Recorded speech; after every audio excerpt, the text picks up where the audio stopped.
This is not a Spanish matter. Thank you, Mr. Your Colorado. Honor. Thank you. You're welcome. We'll let you know in a moment. Yes. It's a revealing great honor. Not at all, sir. Thank you. Mr. Hejena, this is case 25-5733.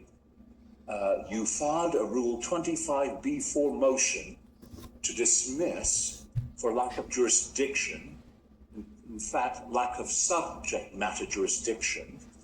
I had not seen up to early this morning any response from the city. However, Ms. Mella is present. She does not have to file a written response, but she's able to address it.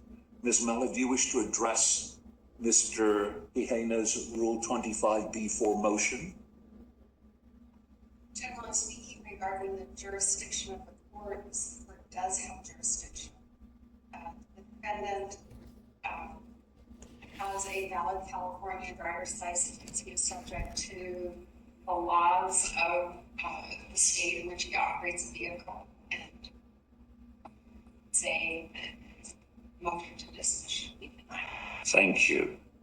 Anything you wish to quickly say, Mr. Hejena? And I should tell you, I did review your entire filing, and I'm prepared to rule as we speak. But anything else you wish to say other than what you had filed?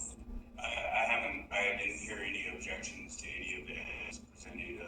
Well, it's not a matter of the objection to the evidence. Any contest or any argument to American Indian in my character. Well, you may be federally sorry to interrupt you, but let me just point out, you may be federally recognized as a member of an American Indian tribe. However, what Ms. Mella has articulated in terms of the jurisdiction pursuant to 78A7106, where you drive a vehicle in the state of Utah, you're not on a Native American reservation, you're not on Indian reservation, it's not tribal property, it's on the freeway or the roads or the highways of Utah, you're subject to the laws and the traffic laws of the jurisdiction where an alleged offense occurred. She doesn't have to make any concessions or objection. She has stated quite succinctly that this court has jurisdiction based on what she has reviewed. So I'm giving you a brief opportunity to respond before I make my ruling. She is correct. They do have jurisdiction over the jurisdiction of the government vehicle, and it's not subject to whatever forward.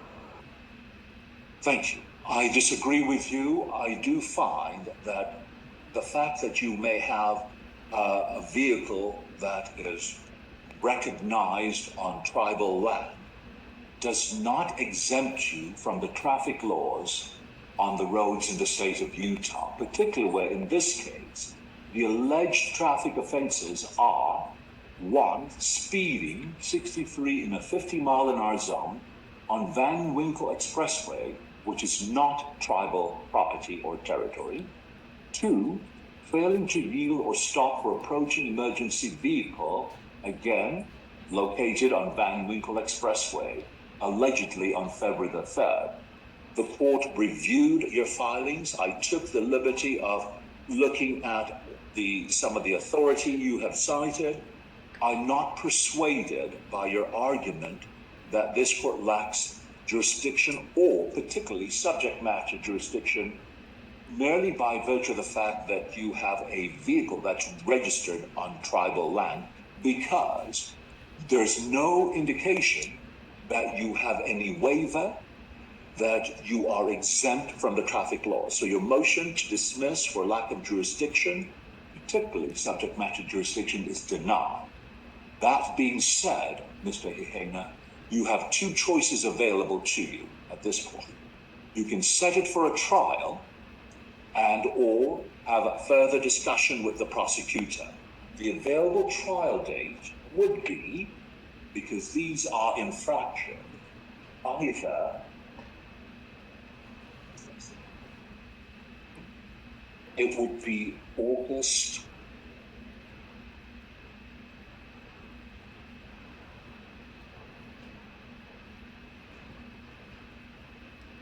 the 5th at 8:30 or 10:30, or August the 12th, all time, 8:30, 9:30, or 10:30. And may I have a clarification of the facts?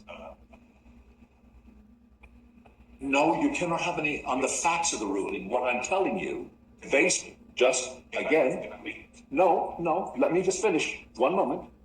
What I'm telling you is based on my review of what you filed, some of which is really not relevant to this matter because you filed, in part, information that was filed with the Department of the Interior, and I reviewed that. It indicates disapproval of the Kingdom of Hava's constitution. It's unrelated to the claim in terms of the speeding or your claim of sovereignty. And one moment, just a moment. There were unrelated declarations emailed to the Vatican, to Pope Leo, and other letters which are totally unrelated. And then there were issues regarding civil filings in the U.S. District Court versus Talavera County, California. So there were unrelated documents which I reviewed, which have no bearing in persuading this court that you're exempt from our traffic laws. So for that reason, as I said, it's denied. Your choices are, you can either set it for trial, plead to the charge if there is an offer, and appeal for a de novo trial in the district court and revisit it in the district court. But I've made my ruling based on my review of the law and the fact that this court has jurisdiction over the traffic law. So that being said, what do you wish to say? You can't appeal unless you set it for trial and are convicted, or you plead and then you have 28 days to appeal. It's my understanding that subject matter jurisdiction is an interlocutory. You can file an interlocutory appeal, that is true, if you wish. But you don't have to ask the court's permission. That's really up to you, what you wish to do. So I'm telling you, your next court setting with this case is either trial or a pre-trial for further discussion. Which of the two options would you like?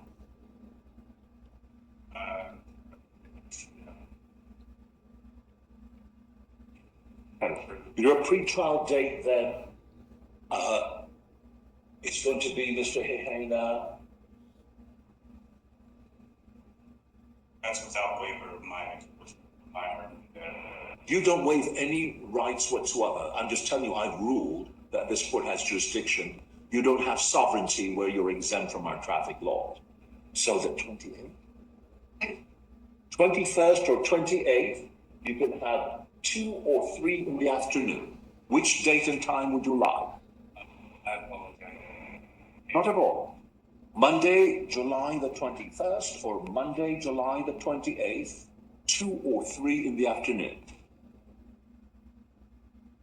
21st. Absolutely. At what time? 2 p.m. on the 21st it is.